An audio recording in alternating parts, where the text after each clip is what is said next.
I was so happy because I grew and then I made money.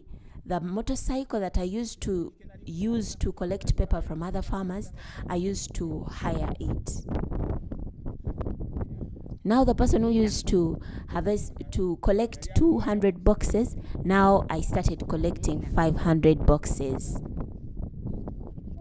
And that car which I bought, Toyota, it was second hand. I drove it for 3 years and I kept telling myself I have to drive a new car from the bond.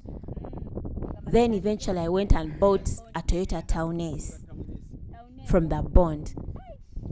Now me who used to take 150 boxes, I started taking 250 boxes. And even the farmers I'm working with started to grow. I got farmers in Kalangala, farmers in Rakai, farmers in Liantonde, and I started to get known. Now I even have farmers who are in Chenjojo, and we communicate only on phone. I get pepper from Hoima and we communicate only on phone. They tell me, oh, how many boxes have you harvested? I've harvested 150, and they put them on the bus and they are sent.